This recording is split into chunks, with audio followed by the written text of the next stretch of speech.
a cuestiones de la organización.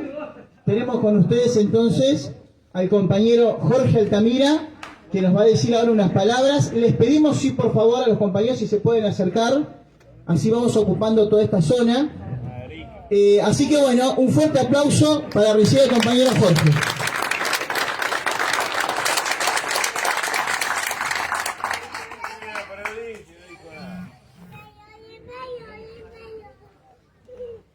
Bueno, buenas tardes a todos. Comprendo que me hayan hecho llegar tarde, porque me enteré que antes había bondiola. Pero claro, no es muy socialista excluir a nadie de la bondiola. Bueno, espero que se corrija en un futuro. Todo tiene solución. En el último tiempo, en actividades como esta, fui desarrollando, otros compañeros creo que también, lo que nosotros llamamos una interpelación. En lugar de escuchar un largo análisis, hacer una especie de introducción y atender mejor a las cuestiones, a las inquietudes de cada uno. Porque no hay gente que por Twitter o por WhatsApp me dice, ¿qué vamos a votar el 14 de noviembre? Bueno, nosotros explícitamente hemos dicho que es una decisión que tomaremos más adelante. Bueno, eso es un lindo tema para discutir. Pero claro, tiene que ser una inquietud, no quiero artificialmente provocar el interés y la preocupación, digamos, acerca de nada. Lo que manifiesto es que estamos en un momento excepcional, porque faltando todavía 2 años para que vence el mandato del actual gobierno, este gobierno tiene una crisis que nosotros entendemos que es terminal. Mañana, por ejemplo, ustedes van a ver una cosa muy curiosa, que son 2 actividades diferentes por el 17 de octubre. Mañana va a haber una, independientemente de que mañana es el Día de la Madre, y el lunes va a haber otra. La diferencia no es lo que opina cada uno sobre las mamás. La diferencia es de tipo política. Mañana va a haber una manifestación más bien ligada a la corriente de Cristina Kirchner, y al día siguiente va a haber otra manifestación, yo no diría ligada a Alberto Fernández, pero que en esta crisis se coloca contra el grupo kirchnerista. Y la iniciativa viene de la burocracia de la CGT, lo cual no es moco de pavo. Lo interesante de todos modos es que ni en una ni en otra habla nadie. Es decir, mejor no abrir la boca para no andar diciendo macanas y para no decir alguna cosa que todavía precipite más la crisis, digamos, que se encuentra entre ellos. Ahora aparece un dato de inflación del 3,5%, que naturalmente es un golpe para todos nosotros, pero por sobre todas las cosas es un golpe político para el gobierno, porque según el ministro de Economía, él había trazado un plan que iba a permitir el descenso lento de la inflación. Por lo tanto, después, como digamos, de 10 meses, 11 meses de un plan de descenso lento de la inflación, lo que vamos a tener es una alza lenta de la inflación, que como ya está en el 3,5%, por lenta que sea, es tremendamente confiscatoria. En este tema de la inflación es muy llamativo para la clase obrera, para los trabajadores, para los desocupados, que el índice de alimento de la inflación esté en 25% por encima del 3,5%. Es decir, el 3,5% es un promedio, pero la alimentación es un 25% más cara. Es decir, que es una inflación clasista, porque golpea a la población que menos recursos tiene para gastar en alimentación o lo que sea. Esto manifiestamente es un golpe político, y es un golpe político que coloca al gobierno ante una disyuntiva definitiva, que es que tiene que arreglar con el FMI. porque todas las negociaciones con el FMI para buscar algún acuerdo que el gobierno pudiera presentar como positivo ante la población, durante ya más de un año, no, 2 años, no han ido hacia ningún lugar. Ahora la última carta que queda es un acuerdo con el FMI, con la expectativa de que al arreglar sobre el problema de la deuda con el FMI, la inflación se aquiete. Naturalmente el problema es que un acuerdo con el FMI va a implicar una devaluación del peso. Y la devaluación del peso siempre incrementa los precios. Hasta que eso se calme van a pasar unos meses en donde la inflación va a ser mayor, la crisis va a ser mayor, y por lo tanto uno ya puede imaginar que para estas Navidades el conflicto social se va a poner muy agudo, porque el gobierno en materia de ayuda social está decidido a terminar con todos los planes, y en un discurso de ayer de Alberto Fernández dijo: nosotros queremos terminar con todo tipo de planes. En realidad tendría que haber dicho: queremos terminar con la desocupación, lo cual automáticamente liquidaría los planes, pero él prefiere liquidar los planes sin hablar de la desocupación. Este es el problema de fondo. Con relación al acuerdo con el FMI, por lo que he visto en los diarios de hoy, el gobierno está encarando presentar el acuerdo como una victoria, porque de acuerdo a los estatutos del FMI, en un acuerdo que se llegue en un país como Argentina con el nivel de deuda que tiene, hay una sobrecarga del pago de intereses. Y entonces da a entender que podría haber algún tipo de acuerdo de que esa sobrecarga no se pongan los intereses regulares del Fondo Monetario Internacional. Esto no es suficiente para justificar ningún tipo de acuerdo, porque una vez que el FMI acepte esto y se llegue a un acuerdo, el acuerdo va a contemplar la devaluación y va a contemplar una reforma laboral y una reforma previsional. Este aspecto de la reforma laboral también en el día de ayer Alberto Fernández ante los empresarios dejó muy claro que lo iba a ejecutar. Por lo tanto, no disminuye en nada la cuestión y es un nuevo factor de crisis, porque una parte del kirchnerismo, aparentemente no Cristina Kirchner, pero una parte importante del kirchnerismo, rechaza firmar un acuerdo con el FMI. Con lo cual tenemos una división extraordinaria del peronismo,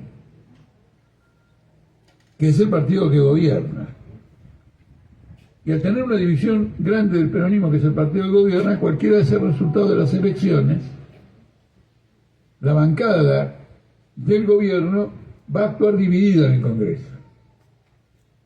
Y eso debilita más al gobierno y debilita, digamos, se acentúa más la crisis política. Sobre estos temas, los distintos partidos políticos evitan fijar una posición. Ninguno discute la crisis política. Van a las elecciones, bueno, con el objetivo de que se los vote y después contar cuántos parlamentarios, cuántos diputados, cuántos senadores tienen. Pero ignoran la crisis política, y en el caso particular de la izquierda, cuando ignora la crisis política, lo que pretende, consciente o inconscientemente, es no fijar una línea para la clase obrera frente a la crisis política. Es decir, ¿qué hacemos frente a esta crisis que parte del peronismo, que amenaza a cortar el mandato del gobierno? Porque como cuenta hoy un diario muy interesante, cuando renunciaron todos los ministros en aquel día, el segundo día después de las PASO, Alberto Fernández fue aconsejado por Gustavo Vélez, aquel hombre que era el secretario de Menem, de que aceptara la renuncia y precipitara una crisis de gobierno y sacara a todos los kirchneristas del gobierno. Y según cuenta la información, que es correcta por razones que yo tengo para saber que es correcta, la mayoría del gabinete albertista dijo: vamos con eso. Y quien lo habría parado es Vilma Ibarra, que advirtió que una ruptura con las organizaciones que siguen a Cristina, los cristinistas, sería un tembladeral político tremendo. Quiero decir, no se rompió a último momento.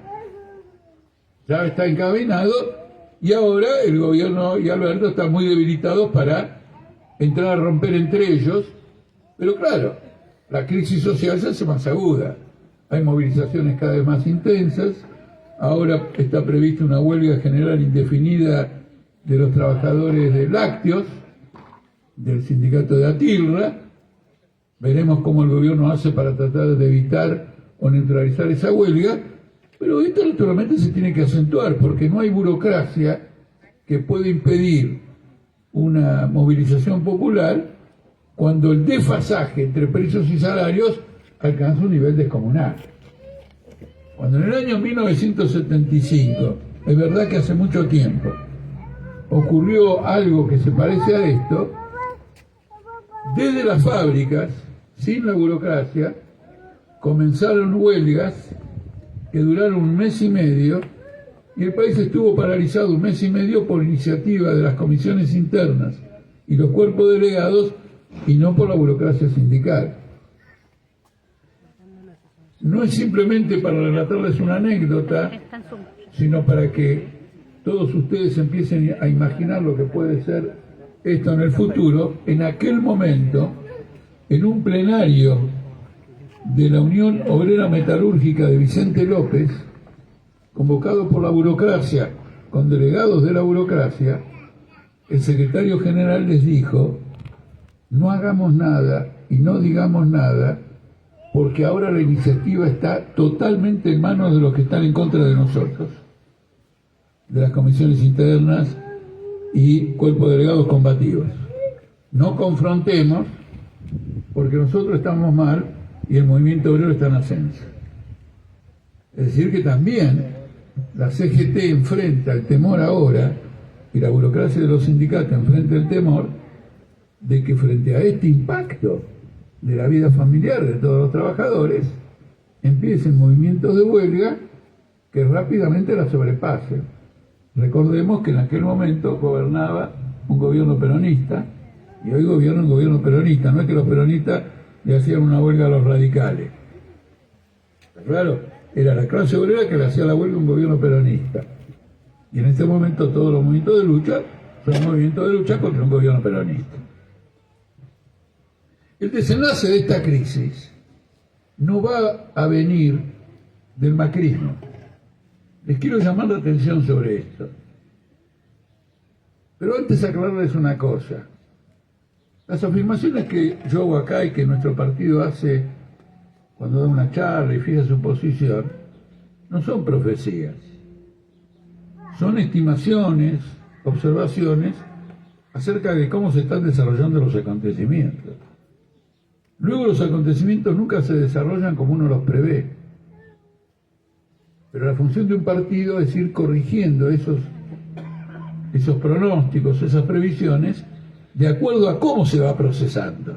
Este no es un torneo en quién la acertó mejor.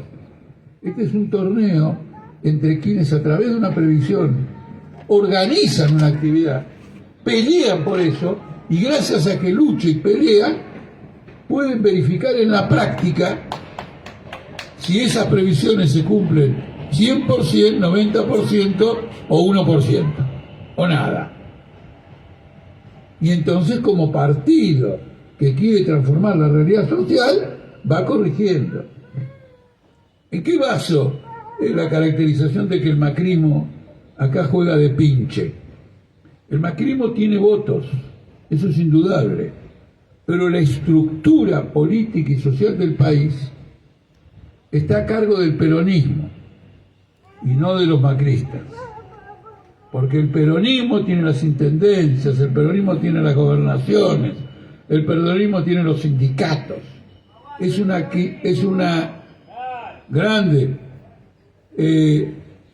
crisis en el corazón del sistema. Entonces, ¿qué hacen los macristas? Los macristas miran de reojo y dicen, bueno, estos se están dividiendo, estos se van agotando, estos se van derrumbando, ¿cómo maniobramos nosotros para explotar la quiebra de la columna vertebral, para arrimar nuestras posiciones y hacer prevalecer los intereses del gran capital? ¿Por qué? Porque la observación superficial de ¿cuál sería? Crisis de gobierno peronista, vuelve Macri. No, eso no está planteado. Quizá mañana nos equivocamos y tendremos que revisar nuestro análisis o lo que nosotros entendemos que es la Argentina. Pero el aparato de poder en este país, que hoy no está en manos de los militares, es el peronismo. Y cuando está en manos de los militares también. Porque los peronistas, la burocracia y todo lo demás, acompañó al gobierno militar. Y después cuando vio que el gobierno militar estaba fracasando, como ocurre, se fue hábilmente separando y llegó a la final, digamos, en un intento, se colocó del lado de un retorno a la democracia. Esto es muy importante, porque va a golpear, la crisis va a golpear todas las estructuras del peronismo, las estructuras de la burocracia, la rebelión de los trabajadores, y ahí se va a jugar el partido. Ahí se juega, en ese terreno. La versión de que cuidado viene el macrismo, la versión interesada de los kirchneristas, de que vamos mal, seguiremos peor y nos terminaremos hundiendo, pero voten lo nacional y popular contra el gorila. Defendámonos. El otro día en una radio, un periodista de La Matanza, una radio de La Matanza, claramente reconocía que esto se viene todo abajo, pero por favor no me critiques ni a Alberto ni a Cristina, porque le haces el juego a Macri. No. Acá Macri no juega. Macri va a tener más diputados, más o menos, en el Congreso. Pero la decisión, el rumbo de esta crisis, se juega dentro del peronismo. Por lo tanto, adentro de los sindicatos, por lo tanto, adentro del movimiento obrero y por lo tanto en la clase obrera. Esta es la importancia que tiene la crisis. Porque en el fondo la crisis no es una pelea de grupos, sino que es un país que está en derrumbe, con una deuda que probablemente ya esté en 500.000 millones de dólares, en 500.000, no en los 290.000 que dice el gobierno, y ahora voy a explicar por qué, que está en 500.000, es impagable, y el FMI, por mejor plan que les dé, que sería por ejemplo por 3 años no pagar el capital, 3 años no es nada. Argentina no puede pagar esta deuda en los próximos 50 años. Y el otro le da, bueno, durante 3 años. Por eso hay una cosa que me llamó bien la atención en la información de hoy, que es la siguiente. Cristina quería que el plazo fuera de 20 años para el pago de esta deuda. Y el fondo no está de acuerdo con que sea 20 años. Se mantiene firme y no va a ser 20 años. Entonces Martín Guzmán, el ministro de Economía, estaría tratando de poner una cláusula en el acuerdo que diga lo siguiente: mire, firmamos por 10 años, no como quiere Cristina por 20.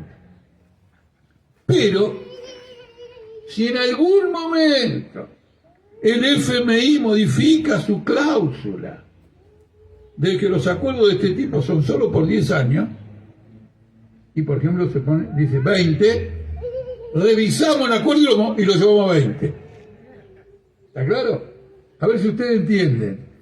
Quieren vender un acuerdo con el FMI, no vender el acuerdo con el FMI, no para pagar en 20 años, sino que si alguna vez el FMI decide que sean 20 años, se reestructuraría el acuerdo para que sean 20 años.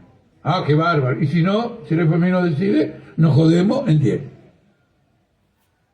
Este tampoco es el punto central. El punto central va a ser la devaluación del peso, la reforma laboral, la reforma previsional, porque en el fondo lo que quiere el FMI en materia jubilatoria es que aquellos trabajadores que tienen plata solo los que tienen, si no tienen mala suerte, puedan aportar a un fondo jubilatorio privado. Mentira. Mentira. Ellos lo que quieren es tener. Sí, Jorge, sí.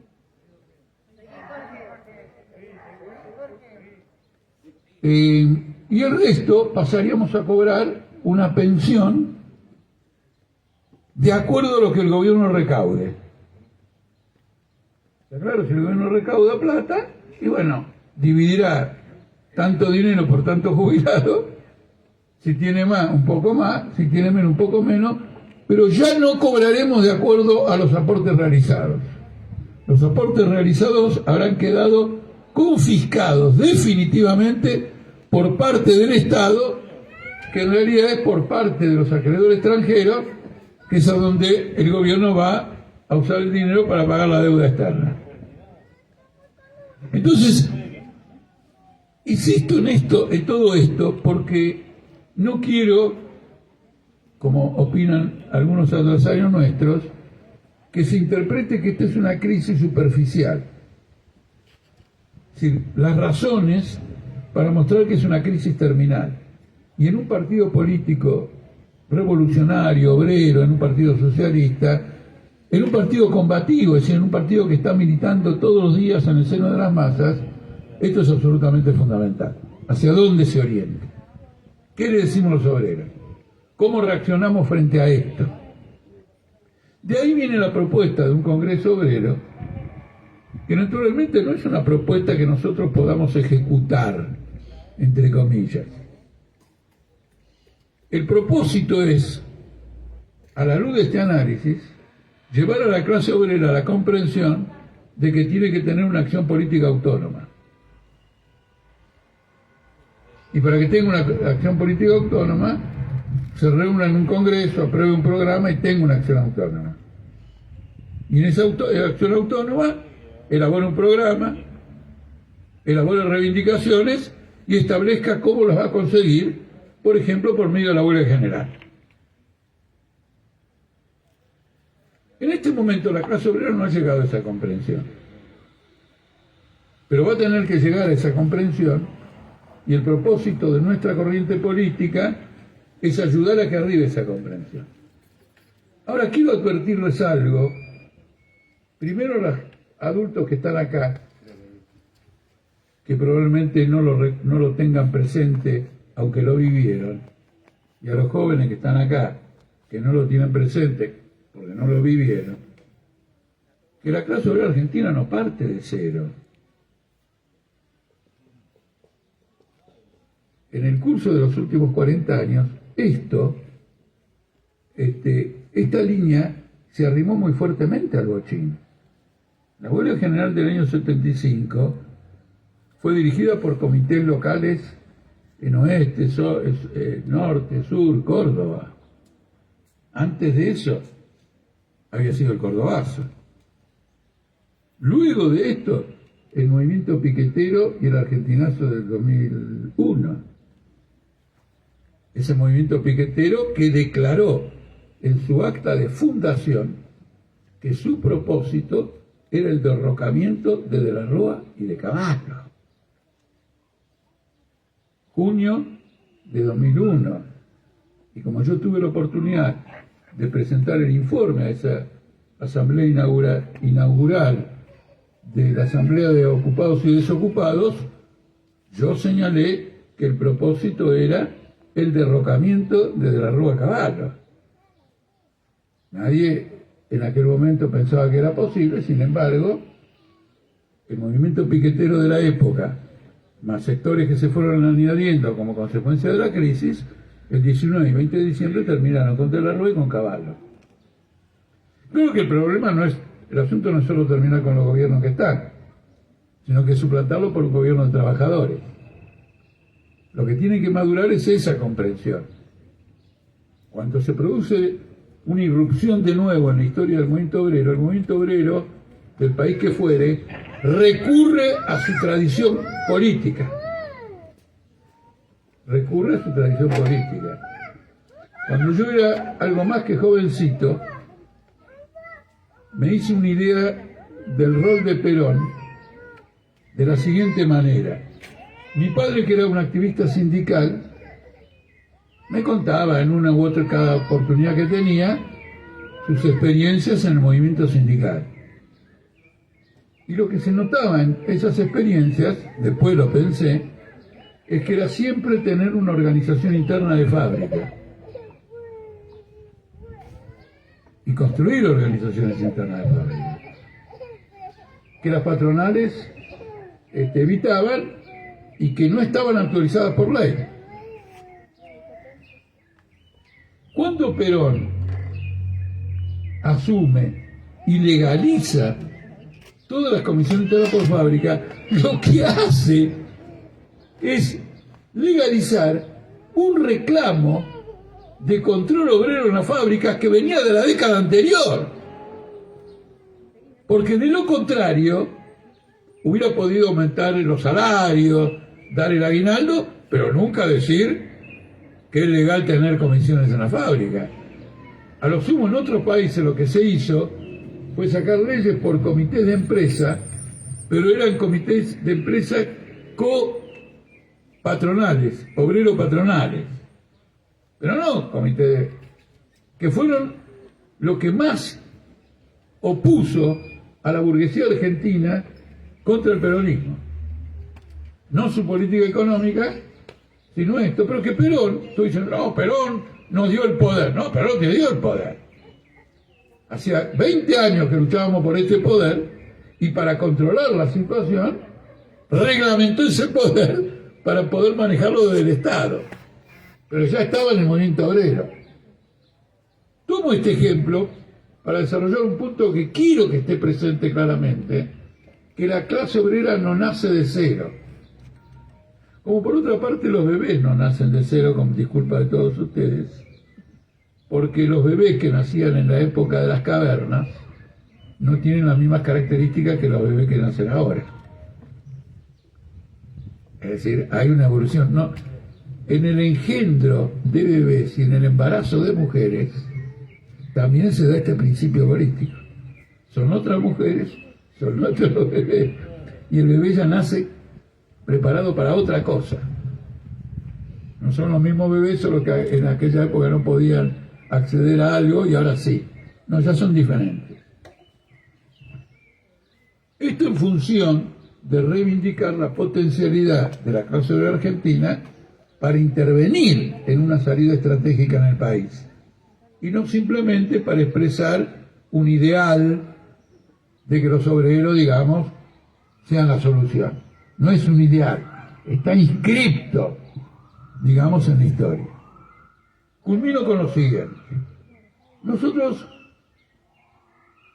y es algo que creo que no se ha incrustado, bueno, mala suerte, pero queda como un antecedente, nosotros estamos en una campaña electoral. Hay mucha gente que piensa, compañeros incluso, que no se han dado cuenta, pero piensan, sin darse cuenta, que como no pasamos las PASO, ya no podemos hacer campaña electoral. Están equivocados. Por lo pronto nosotros tenemos que hacer campaña electoral porque en Santiago del Estero, Salta y el cordón industrial de Santa Fe pasamos las PASO y vamos con candidatos. Por lo tanto tenemos que participar en la campaña electoral.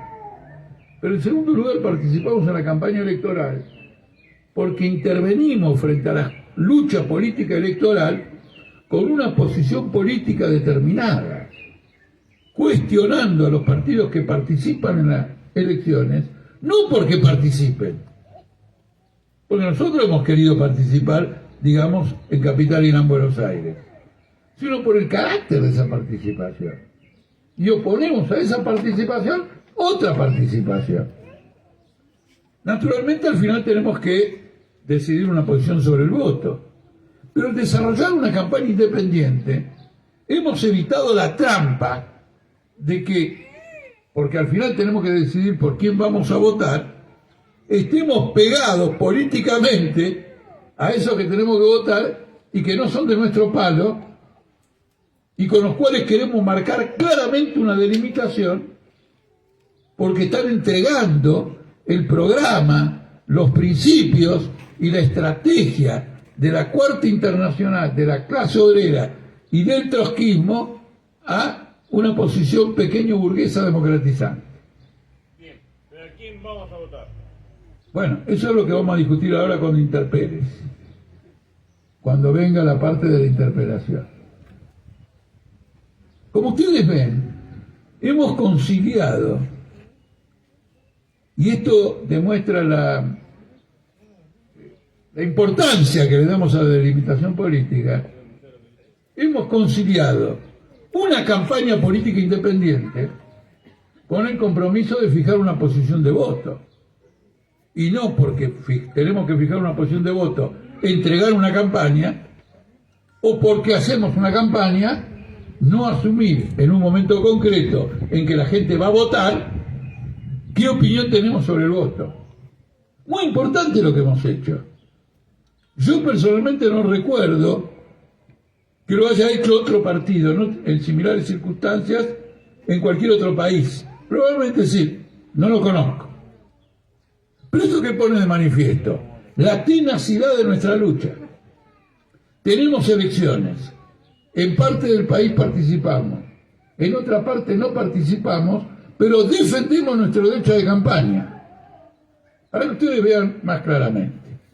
Si yo digo voy a votar a la izquierda, al FITU, en la elección, de entrada en esta elección, los compañeros de Santiago del Estero, los compañeros de Salta y los compañeros del Cordón Industrial van a enfrentar un problema bárbaro, porque están invitando a votar a política obrera y los demás le van a decir, pero ustedes ya reconocieron que nosotros, dirían los del FITU, ustedes ya reconocieron que no tienen que votar a nosotros, así que hay que votar a nosotros en todo el país, porque esto es una expresión marginal, Santiago del Estero, Salta.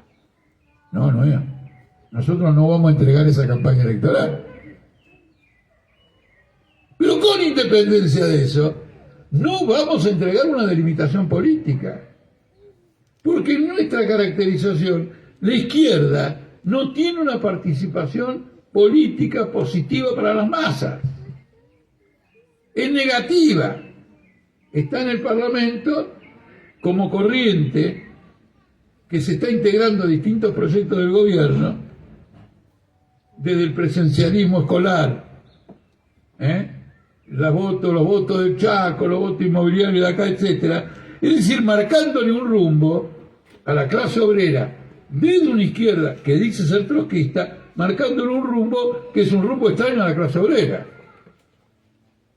Ningún militante obrero y socialista puede abstraerse o puede ser neutral frente a esa situación. Esto lo señalo porque quiero que comprendan, especialmente los compañeros que menos nos conocen, que detrás de esto no hay una obsesión, no hay una obcecación, no hay un interés de grupo, es una defensa política fundamental que en un periodo de crisis como esto se va a manifestar como de primera importancia en el desarrollo de los propios acontecimientos. No integra una perspectiva para la clase obrera, una corriente política que por otro lado se llama unidad y se divide en todos los campos. Entonces tenemos sindicatos, por ejemplo ahora hay elecciones en el SUTNA, donde los unitarios van divididos. Aparentemente no hay peligro que esta división cause que venga de nuevo la burocracia anterior, pero lo cual nos quita, ¿no es cierto?, que van divididos. No son un factor de evolución, por lo menos en este sindicato. Puedo señalar un montón de otros sindicatos con esa característica. Y el problema de la unidad, en este momento muy importante, es la unidad dentro de los sindicatos para echar a la burocracia sindical, dentro de los sindicatos para formar coordinadoras, dentro de los sindicatos para impulsar una huelga general. Y en ese punto, el Frente Unidad es el Frente División. Y lo ha sido sistemáticamente, también en las escuelas, también en las universidades. Entonces, estamos discutiendo política, no estamos discutiendo temperamentos, intereses de orden particular o no. Entonces, en este proceso político nosotros estamos haciendo una propaganda en favor de un Congreso Obrero, porque la unidad de la clase obrera en este momento no pasa por ninguna corriente política definida o existente. Hay que crearla. ¿Y cómo la creamos? Yo ayer estuve en La Plata, creo que fue ayer, sí. Estuve en La Plata, en un gran acto con compañeros desocupados, yo les decía, un Congreso Obrero se construye a través de asambleas. Asambleas, en ese caso de piqueteros, que lleguen a una conclusión. ¿Cuál es nuestro programa? ¿Cuál es nuestra reivindicación? E impulsar a que el movimiento desocupado con los trabajadores ocupados formen un Congreso Obrero. Las conclusiones esas las tienen que repartir en las fábricas del Cordón de la Plata y abrir una discusión con los trabajadores. Lo mismo en el resto del país. Y verificar en esa discusión, en esa propaganda, en ese diálogo, antes de que te ven imponente, mientras yo hablo vos te sacás la foto, ¿sabés o no? Bueno, entonces, a través de esa experiencia práctica, porque viste con un micrófono y todo, ¿no? Bárbaro. Muy bien. Escuchame, a través de esa experiencia práctica, vamos verificando si esas tendencias a una unidad política de los trabajadores se aceleran, enfrentan obstáculos, se debilitan, cómo perciben los trabajadores el conjunto de la crisis.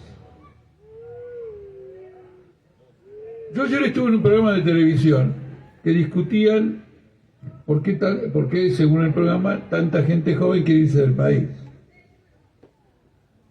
Y es una cosa significativa, porque en un programa de televisión se está discutiendo, digamos, el hundimiento del país, porque ¿qué significa la emigración? ¿Qué significa que la gente más joven, porque tiene una mayor posibilidad, emigre? Significa que no es viable para los trabajadores, no es viable para nadie la estructura esa, es decir, que hay que derribarla. Están sirviéndolo en bandeja. En el año 1890 estalló una crisis de características descomunales, hace tantos años, y de la Argentina se fueron 1 millón de obreros, que en aquella época era mucho para la población, 1 millón de obreros que habían inmigrado a la Argentina y se volvieron a sus países. En junio de ese año estalló la revolución, que prácticamente la revolución del 90, que la inauguró la Argentina moderna. ¿Qué quiero decir? De ahí nacieron el Partido Socialista, la Unión Cívica Radical, ¿no es cierto?, acompañando al viejo Partido Conservador. Ahí aparecieron las fuerzas políticas de esa revolución. Nosotros estamos viviendo de ese tipo de situación. Lo que en ese programa no tuve oportunidad de señalar, porque bueno, son los programas que... pero tenía unas ganas que me salía de la vaina por poder ver si lo podía meter, es que esto es mundial. En la frontera entre México y Estados Unidos están matando gente que está huyendo de sus países. En la frontera entre Guatemala y México lo mismo. En las fronteras marítimas de Italia, los que vienen de Asia y de África. En España. ¿Y cómo reciben a los inmigrantes? A palos, cárcel, persecución. En algunos ha permitido el desarrollo de movimientos neonazis en nombre de que no vengan los asiáticos y no vengan los negros. Es decir, no es Argentina, papá. Y no entras a los demás países gratis. Es decir, habrá...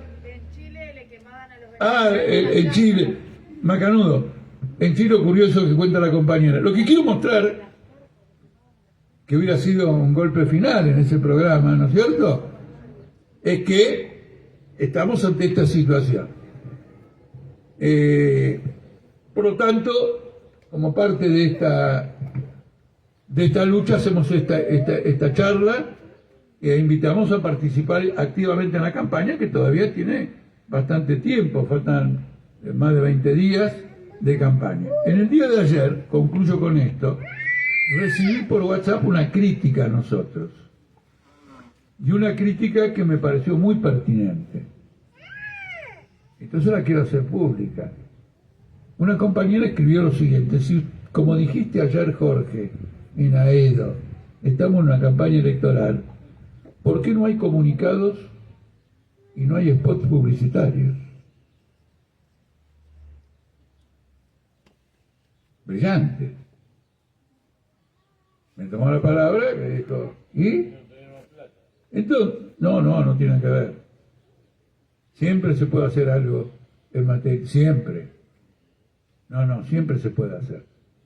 Después, si quieren, en otro momento les hablo algo sobre la plata y cómo se organiza un partido, si se organiza con plata o sin plata.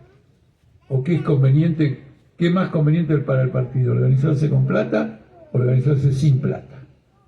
El testimonio de un viejo, gran, importante dirigente alemán sobre esto, pero nos vamos del tema. Quiere decir que ustedes ven, inclusive en nuestro esfuerzo por desarrollar esta política, hay una, no diría una crisis, pero hay también una inconsecuencia. A tal punto nos hemos largado a una campaña política singular, sin antecedentes, inédita, clara, muy clara políticamente, destruyendo los programas de los otros partidos políticamente. Y sin embargo, todavía nos falta consecuencia.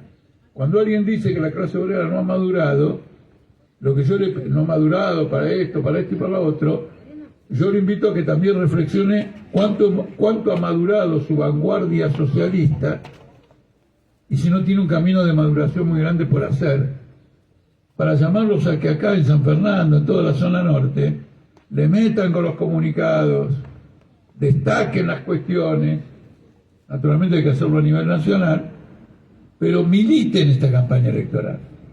Porque una campaña electoral que no se milita es un terreno que se entrega. Y un terreno que se entrega es una formación y una experiencia política que no se hace. Y todo eso tiene consecuencias en la eficacia y la construcción de un partido revolucionario. Ustedes comprendan que les estoy dando definiciones algunas muy duras, en el afán de claridad, y que no queda restringido al numeroso grupo de compañeros que hoy están acá, porque acá hay una compañera que lo va a difundir esto por las redes. Es decir, que estos planteamientos de críticas a nosotros mismos, no es que lo hago público, claro, porque es un ambiente restringido, sino que lo hago público. Para señalar la importancia de una militancia más activa, más resuelta, más consciente ahora, más que antes y más que nunca. Muchísimas gracias.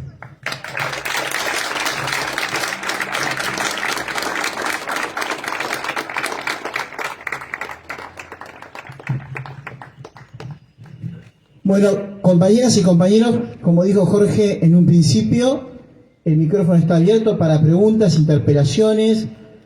Antes de esto queremos destacar la comitiva que nos está rodeando. En este momento hay compañeros de varios gremios, compañeros docentes, compañeros de la sanidad, compañeros metalúrgicos, compañeros de las autopistas y desde ya un agradecimiento especial a los compañeros del Polo, que también han sido un elemento muy importante para la organización de este evento. Dicho sea de paso, compañeros, les aviso que después de esto la compañera María va a tocar unos temas, así que por favor les pedimos que se queden. Así que bueno, compañeros, insisto con esto, el micrófono está abierto para interpelaciones, preguntas, debates, planteos que quieran hacer. Bueno, sírvanse de usar el micrófono.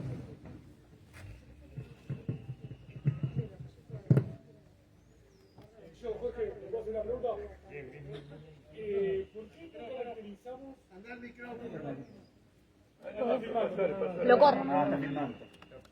¿Por qué nosotros no caracterizamos la asunción de Mansur como jefe de gabinete como un golpe de Estado? ¿Por qué no la hemos caracterizado? Claro, porque hay varias editoriales que lo como un golpe interno. Será la pronta edad y nunca había un golpe de Estado, pero esa es mi pregunta.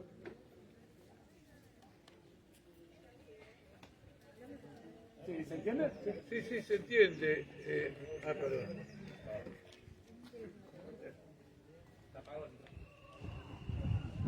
Ocurre lo siguiente, yo no querría ser acá, digamos, muy estricto. En una crisis, como la que se está viviendo, cambios y recambios de gabinete van a haber muchos. Si no se produce un giro, si el cambio no marca un giro sustancial, no sabemos. Mansur es gobernador de Tucumán, va a tener que volver a ser gobernador de Tucumán. Es decir, que va a tener que volver a Tucumán, porque el vicegobernador lo quiere sacar. Entonces Mansur se va a ir. Entonces aparece como una de las tendencias de la crisis, como por ejemplo lo que ocurre con Cristina Kirchner cuando publica un documento denunciando la política del gobierno. Porque en el fondo denuncia la política del gobierno. Ella lo que pretende es decir, bueno, denuncio la política de la otra fracción. Pero como vos lo denunciás después que te derrotaron en las elecciones, no vale. Si lo hubiera denunciado antes, hubieras quedado con la autoridad de decir, miren, si no cambiamos vamos a perder, y después cuando perdés, ¿vieron lo que le dije? En cambio, ella lo hace después. Yo digo lo siguiente, como método. Si nosotros queremos hablar de golpes en distintas circunstancias, lo que tenemos que advertir es que la situación política ha pegado un cambio como consecuencia de esa acción. Y no simplemente que en el gobierno hay un cambio de figuras. Para dar un ejemplo, el golpe contra Dilma Rousseff en Brasil fue un cambio de situación política, porque pasó definitivamente a la derecha la iniciativa de acción. Y fue un repliegue descomunal de la clase obrera como consecuencia de la capitulación del PT. Porque si el PT hubiera dicho huelga general para defender a Dilma Rousseff de esto, hubiéramos tenido una confrontación política importante. Hay mucha gente, discúlpame, quiero insistir en esto, voy a tomar un ejemplo que les puede sonar un poquito grosero, pero es nada más que para entenderlo mejor. Hay mucha gente, vamos a tomar el caso concreto del golpe militar del 76. En el golpe militar del 76, ninguna corriente en principio defendió a Isabel Perón. La única, mejor dicho, ninguna corriente salió a defender a Isabel Perón. Ninguna no está bien. La mayoría de las corrientes no salieron a defender a Isabel Perón. Una corriente sí la defendió, que es el PCR, que era isabelista. Es decir, lo que defendió fue el gobierno, la política y la acción de Isabel Perón, no el régimen político democrático frente a la dictadura militar, que en ese momento, como la presidenta era Isabel Perón, significaba la continuidad de Isabel Perón. Pero una cosa es defender a Isabel Perón para que no suba una dictadura, es decir, como consecuencia de la lucha para que no suba una dictadura, y otra es que defender a Isabel Perón como una alternativa política. ¿No es cierto? Y los otros no salieron. Ahora, ¿por qué? Bueno, no salieron porque, digamos, no pudieron prever ese fenómeno. En Argentina en aquel momento ocurrió una cosa muy particular, y es que todo el mundo advirtió contra un golpe de Estado hasta mediados de 1975. con el argumento de que la derecha quería voltear a Perón. Y se formó un bloque de partidos en defensa de las instituciones. Nosotros fuimos la única corriente que dijo que no había ninguna posibilidad de golpe de Estado, que a Perón no lo iba a tirar abajo a nadie, que no había interés en tirar abajo a Perón, y que por lo tanto no había que estar defendiendo el gobierno de Perón porque era un gobierno antiobrero, que además se había organizado las 3A. Cuando en 1975... Perdón. Disculpe un cachito. Yo les avisé que iba a sacar el coche y está todo ahí. Ahora si usted que tiene el micrófono lo escucha, dígale que por favor con la cosa si Es muy sencillo, dígale que... No hace falta, mire si lo voy a dar el micrófono para que saque el auto. Ahí tiene, hable con la gente y sáquelo. En ese momento que se produce una huelga general y una crisis política, sube Videla, que tenía la carta de general democrático. A raíz de que subía, había un recambio por la crisis, nosotros dijimos, ahora viene un golpe, y todos los demás dijeron que no. La discusión de dictadura y democracia, cuando nosotros atacamos la democracia burguesa, y también atacamos la dictadura, es cuál es la diferencia. La diferencia son las relaciones con la clase obrera. La dictadura es la destrucción de toda la libertad de la clase obrera. La democracia no es la destrucción, es el control, la regimentación. Hay un cambio en la relación entre las clases. Los golpes pueden no ser muy importantes, pero si producen algún cambio, tenemos un golpe en esa relación. De lo contrario, no, todavía. Es decir, quiero defender un método de análisis de un tema sustancial en un periodo de crisis.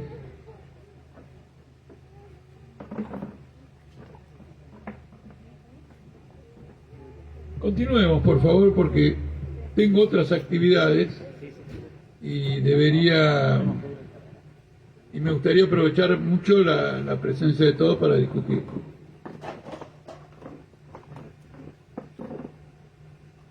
Por favor, no nos distraigamos por la maniobra para sacar el auto.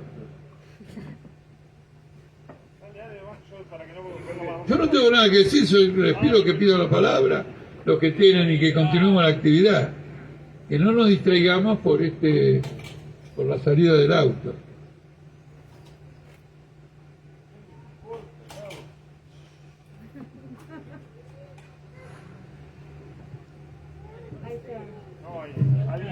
Compañeros, como ya dijimos, el micrófono está abierto, un compañero hizo la pregunta, no sé si alguien más quiere hacer algún cuestionamiento, algún tipo de planteo. Desde ya, como dijimos antes, el micrófono está abierto.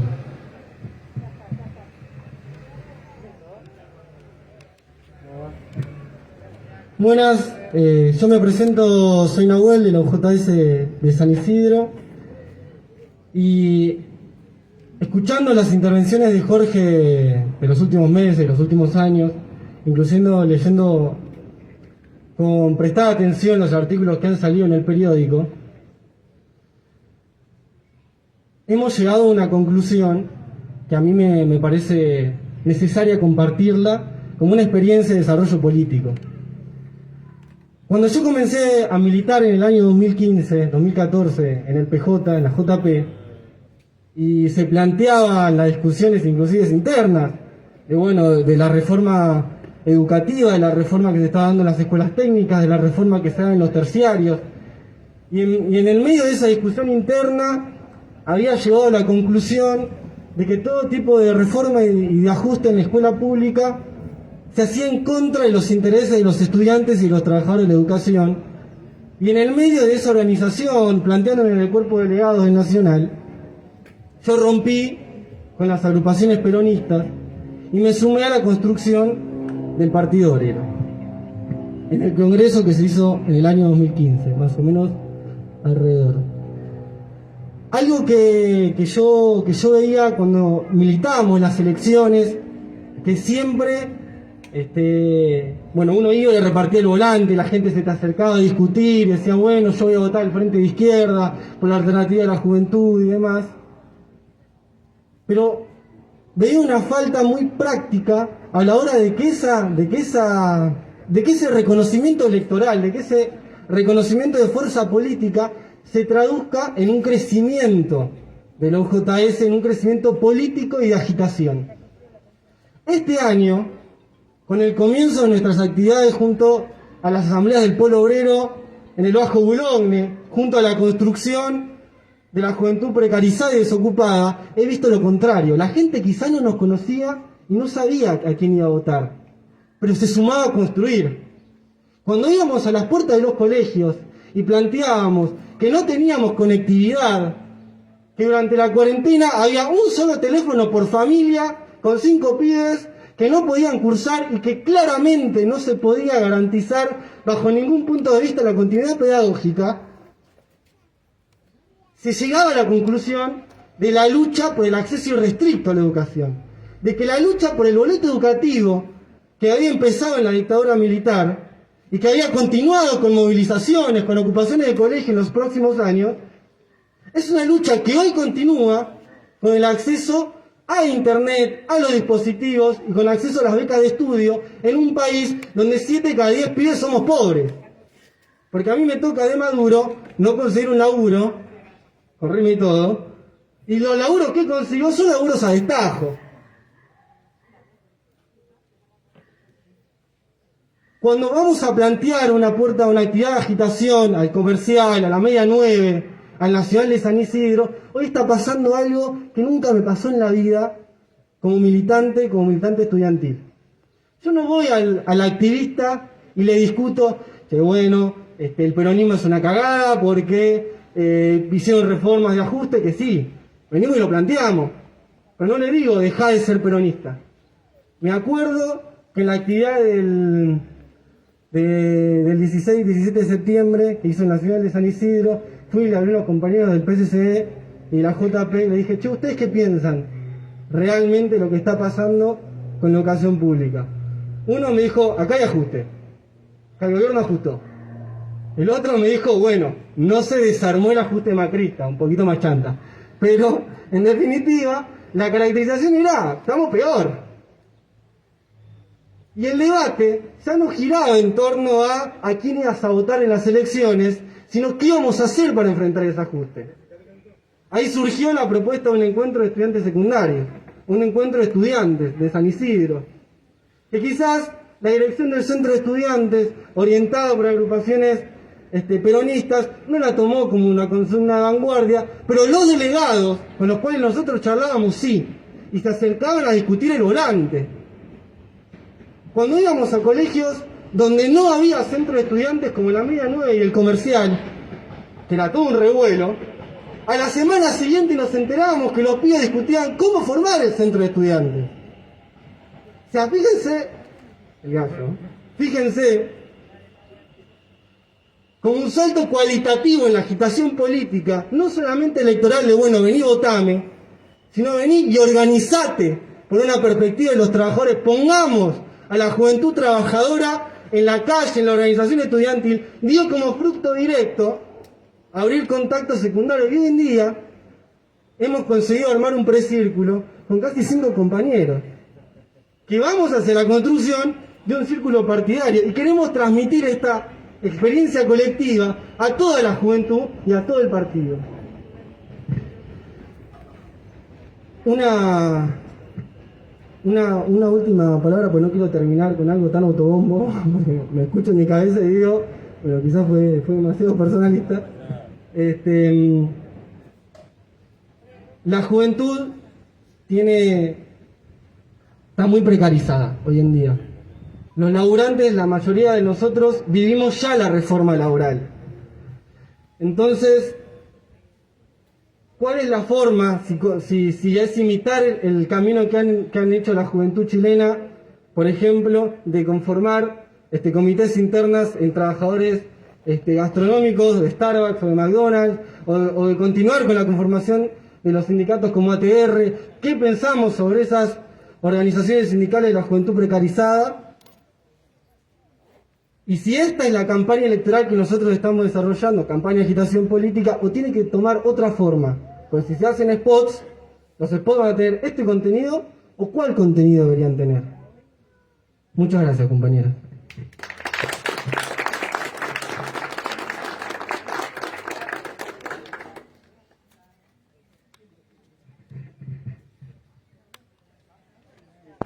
Hoy tuve un debate con un compañero y una de las cosas que me señalaba era respecto de la... No, hoy tuve un debate con un compañero y una de las cosas que me señalaba era que nosotros estamos todo el tiempo delimitándonos de la izquierda.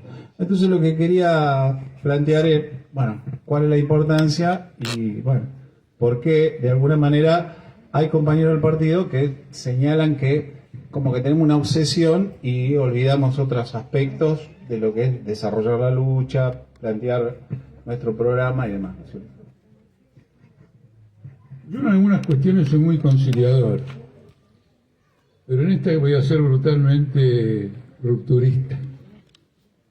Los que piensan eso están macaneando, francamente macaneando. El gran aporte que realiza nuestra prensa en el último tiempo, aporta en el sentido que puede ser negativo, pero que es la comprensión de la crisis política. No hay ninguna corriente que nos equipare, de derecha, de centro y de izquierda. En esa caracterización de la crisis política se produce una delimitación con todas las fuerzas, también con la izquierda. La delimitación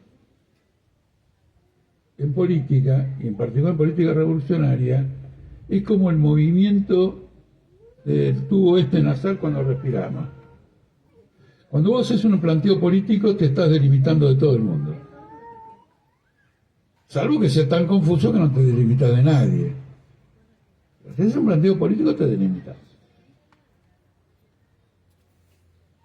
Entonces él no quiere la delimitación. Una. Segundo, no ve que todo planteo político es una delimitación.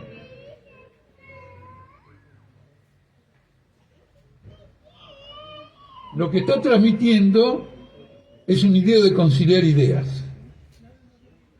Ahora bien, por otro lado, en la izquierda a la cual nosotros pertenecemos hay una crisis. Que nosotros atendemos y los demás no. Y él nos reprocha. Y dice, che, escuchadme, ustedes le dan pelota a la crisis. No hay que darle pelota. Hay que hacerse el boludo. Lo lamento profundamente. ¿Por qué lo lamento? Porque cualquiera que lea nuestros textos, desde, por ejemplo, tomemos la cuarentena, cuando el Partido Obrero, el PTS, Izquierda Socialista, decían como Trump, todos a la calle, porque esto se enfrenta con testeos. Famoso artículo de Cristian Castillo que le contestó Marcelo Ramal. De después la presencialidad escolar. El voto al presupuesto del Chaco, no el voto, el quórum al presupuesto del Chaco. El quórum a la privatización de tierras públicas. El voto a la rezonificación de Boedo. El otro día cuando escuché a Miriam Bregman protestar contra la especulación inmobiliaria en Villa Lugano, dije, pero, digo, por favor, digo, pues, se puede ser tan, que es raro. Es decir, ella está en contra de Villa Lugano, o a favor, porque es lo contrario de lo que hacen en Boedo, que apoyan la especulación inmobiliaria. ¿Me explico?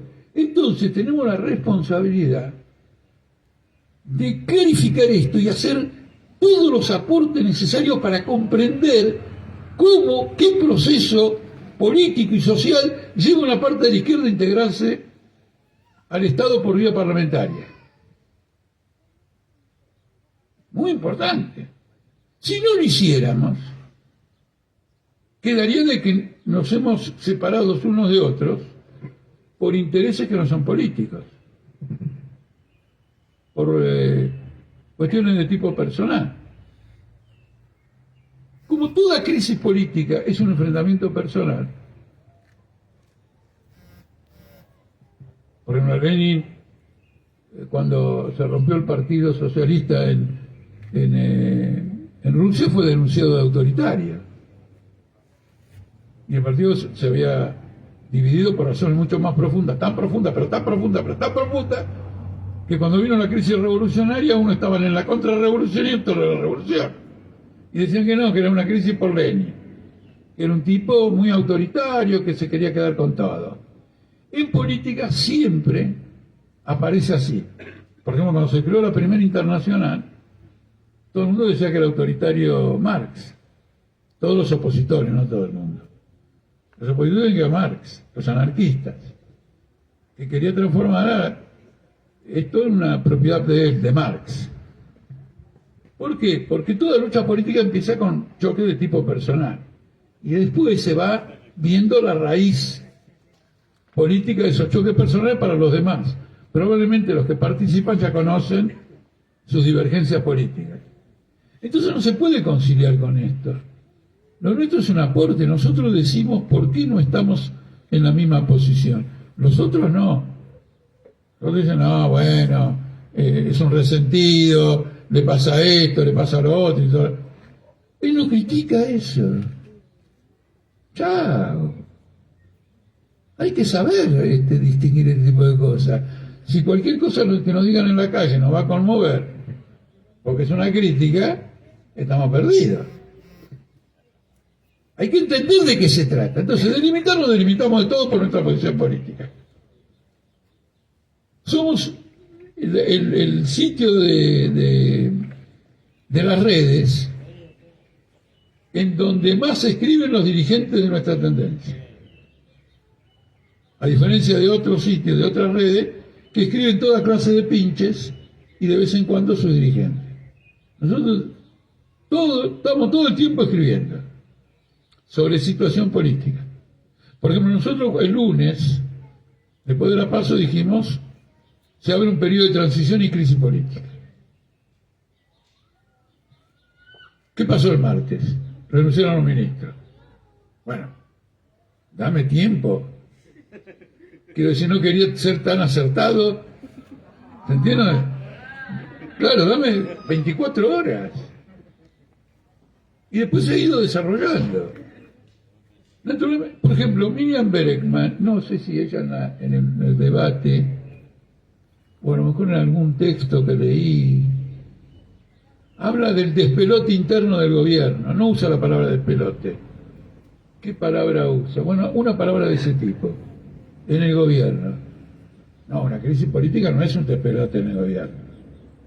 Una crisis política tiene sus raíces, esto, ¿se entiende o no? ¿Cómo es que ella, por ejemplo, decirle al compañero que objetó, está cuánto tiempo? De 10 a 12 menos cuarto, más o menos. Significa 1 hora 45 minutos en un panel de debate. Y la palabra socialismo no aparece una sola vez.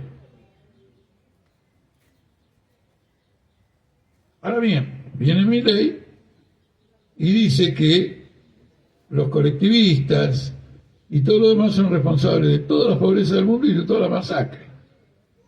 Es decir, que el otro sí nombra la palabra socialismo. Y lo ataca de frente.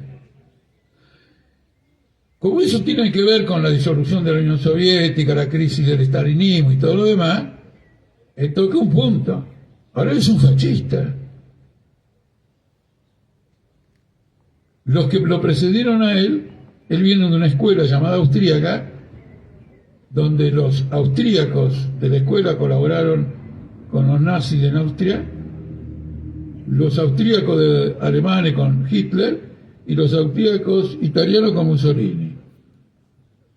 Y provocaron la mayor masacre que hasta ahora conoce la humanidad, además de los campos de concentración, los genocidios, etcétera. Nosotros tenemos que poner el socialismo, el estalinismo y el fascismo. No señala eso. Ahora, se perdió una oportunidad fenómena de atacar al fascismo en nombre del socialismo. Lo acusó de estar apoyando a la monarquía española. La monarquía española es un poroto. Claro que apoya a la monarquía. No apoya a la monarquía, apoya a un partido que apoya a la monarquía española. Pero el partido ese que apoya a la monarquía española no es un partido de la monarquía constitucional. es un partido fascista. Apenas se arma el quilombo, se saca de encima la monarquía y vuelve al régimen de Franco. De manera que está diciendo pavadas, a ver. Pero no me interesa si dice pavadas porque es un problema de él. Lo que quiero decir para nosotros: todo planteo político es una delimitación. Y su objetivo tiene que ser siempre la delimitación. Porque si no es el planteo político de otro, no el tuyo. Y si vos querés, salvo que sea por egocentrismo, querés tener un planteo político propio, tiene que ser un planteo político de una envergadura que se entienda como una delimitación. Eso está claro. Luego, no vamos a entrar a discutir las doctrinas de Milei. Simplemente denunciamos que es el fascismo, lo caracterizamos y lo atacamos. No vamos a decir que es un fascista que no cumple tal cosa fascista. Eso que se arreglan los fascistas. Para discutir quién es más fascista entre ellos. ¿Se entiende o no? O quién es más macrista entre los macristas y quién es más peronista entre los peronistas. Nosotros lo que queremos saber es quién es marxista en izquierda.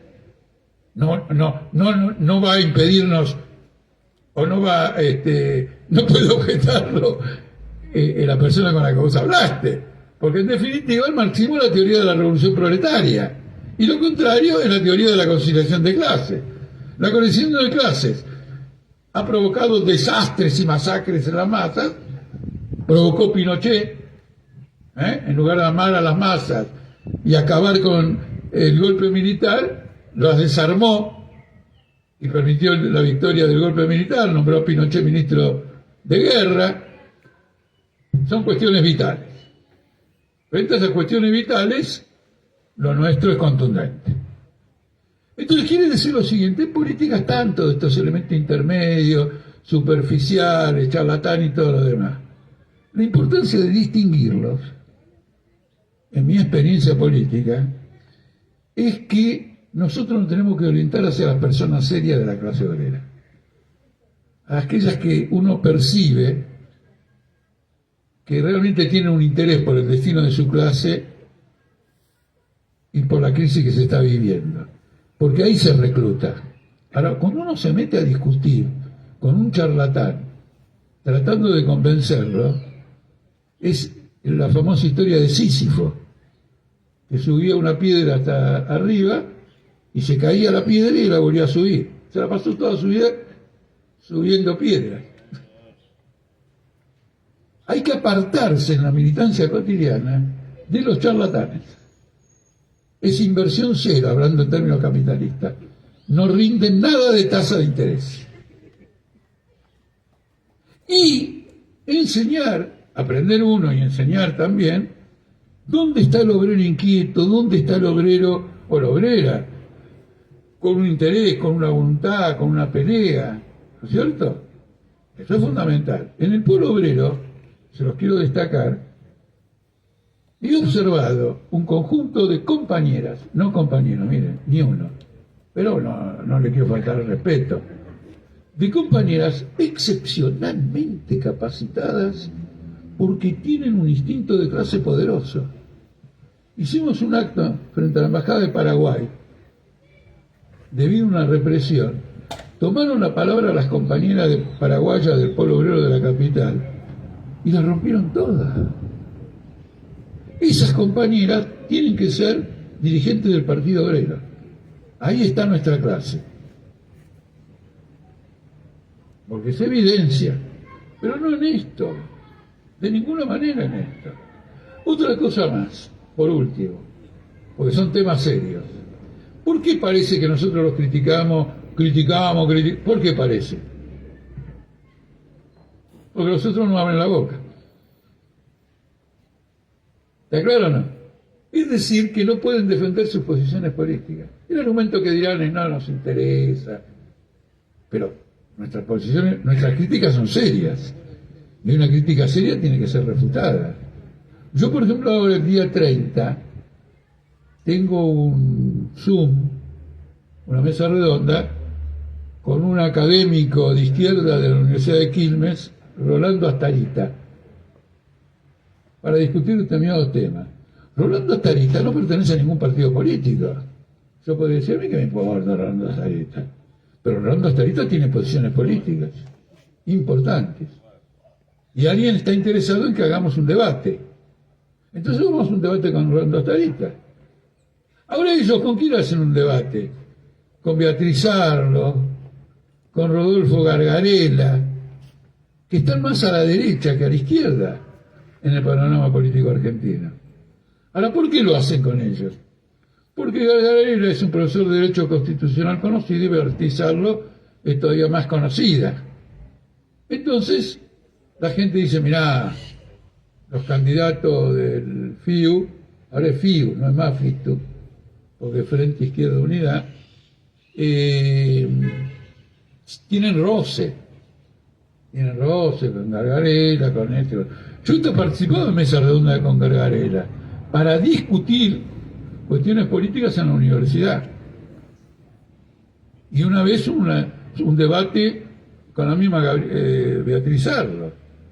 Pero si podemos hacer esos debates, es porque tenemos que hay posiciones políticas. No contestan nada. No contestan nada. Guillermo Moreno le dijo a Gabriel Solano dijo que hay que aumentar los salarios para ampliar el mercado interno. Y Guillermo Moreno le dijo, bienvenido al peronismo. Nunca dijo si eso era... Uno, ¿por qué luchar? Uno no lucha por aumento de salario para ampliar el mercado interno. Uno lucha por aumento de salarios como una forma de combatir la explotación, atenuarla, desarrollar la lucha anticapitalista. Para desarrollar el mercado interno es para que ganen los capitalistas. ¿Y quién te dijo vos que el capitalista quiere aumentarte los salarios para desarrollar el mercado interno? Vos, trotskistas, ¿sabés qué desarrolla el mercado interno mejor que el capitalista? Si los capitalistas quisieran desarrollar el mercado con el método de Solano, la clase obrera no tendría ningún problema, el salario crecería todo el tiempo. Todo el tiempo. Llegaría un momento que los capitalistas no ganarían nada, porque todo lo que se produce sería un salario. Y ahí los capitalistas dicen, a mí no me conviene. A mí lo que me conviene es que la mayor parte de lo que se produzca sea ganancia y no salario. Altamira.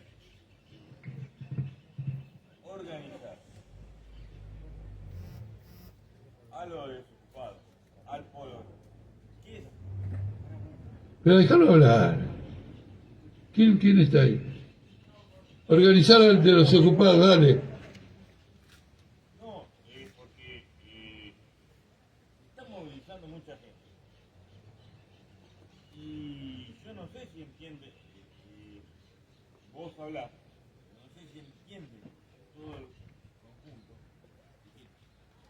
¿Qué es lo que tenemos que hacer con esa gente que no tiene nada para vivir? Mira, yo quiero decirte una cosa, déjame que te diga algo.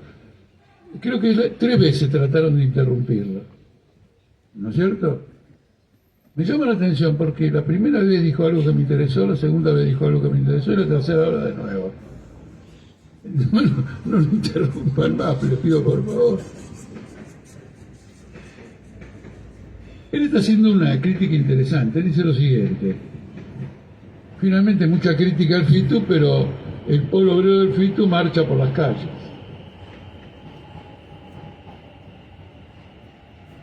El mérito que tiene el compañero es que en esta asamblea es el primero que defiende a una organización que nosotros atacamos. Y nos ataca a nosotros por atacar a esa organización. Extraordinaria.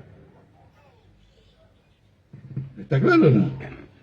El tema es el siguiente. Toda organización, digamos, de izquierda, busca organizar a la gente y busca atender sus reivindicaciones. No es eso lo que nosotros criticamos. Nosotros criticamos la política que sigue. Esto en primer lugar. En segundo lugar, el Polo Obrero no fue creado por el aparato del Partido Obrero.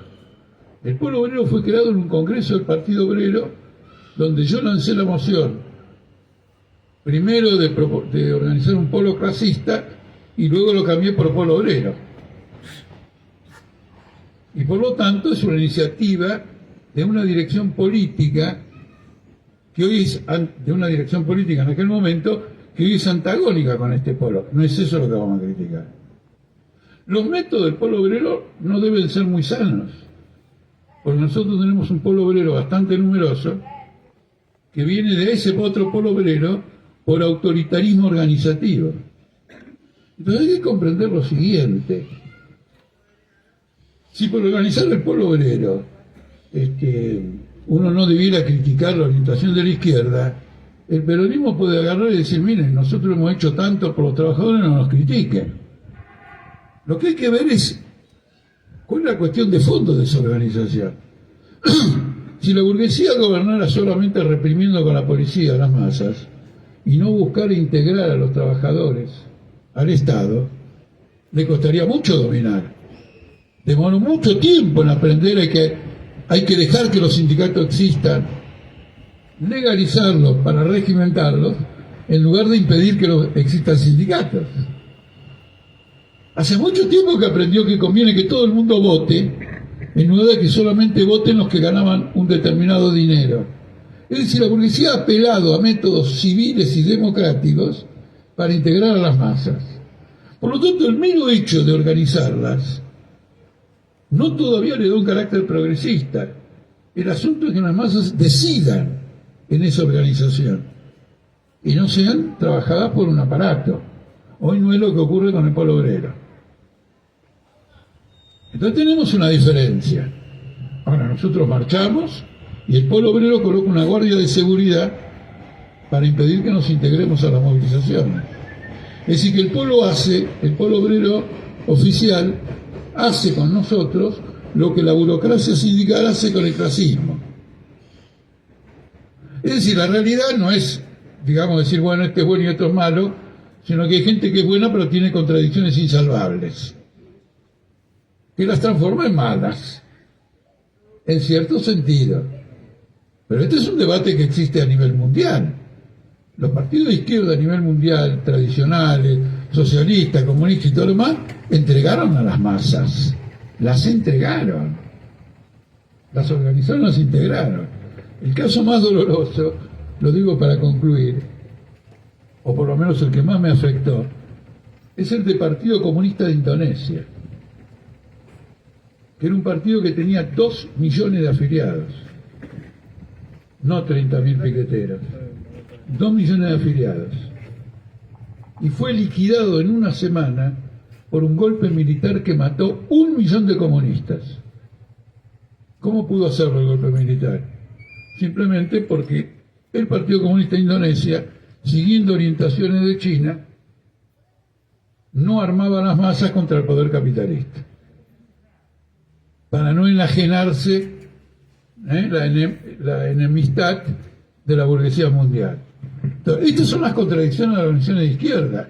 Nosotros no decimos que el FITU sea burgués, decimos que su política parlamentaria es de integración al Estado por esa vía, no que sea burgués, de ninguna manera, de ninguna manera. Hay muchas categorías. Discúlpenme, pero estoy seguro que esto es una entrevista y si es así, les agradezco mucho y terminamos la charla.